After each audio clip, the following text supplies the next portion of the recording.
Le romarin se décline en une multitude de variétés différentes.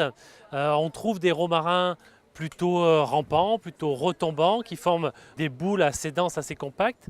Et puis il y a des variétés qui sont plutôt érigées, qui peuvent monter sur certaines variétés jusqu'à 1,60 m, même parfois 2 mètres de haut.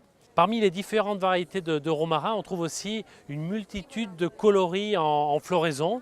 Ça va du blanc jusqu'au violet, en passant par des bleus pâles. On a aussi des romarins qui sont roses.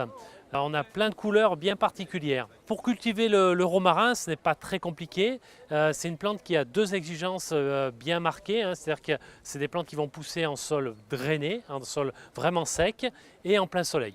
Le romarin, c'est une plante qu'on peut aussi cultiver en pot sans aucun problème. Alors quand on les cultive en pot, il faut les cultiver dans un terreau vraiment très léger, bien aéré.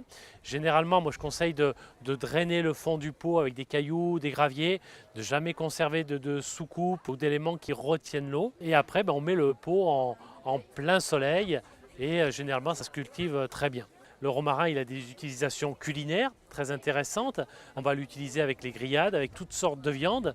Et puis, on l'utilise également avec les légumes d'été, les courgettes, les aubergines. C'est très bon avec les tomates, avec les pommes de terre également.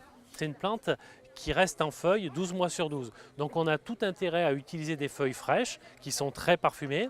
Pour tailler le romarin, il faut généralement le faire au printemps. Comme beaucoup de plantes aromatiques persistantes, on gagne à les tailler au printemps et il faut les tailler de moitié généralement tous les ans, une coupe au bol, en retirant aussi les rameaux du centre pour aérer un petit peu la plante.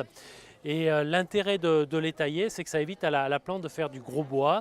Et on a des plantes qui sont beaucoup plus trapues, beaucoup plus fournies et beaucoup plus esthétiques qu'un romarin qu'on aura laissé pousser sans être taillé.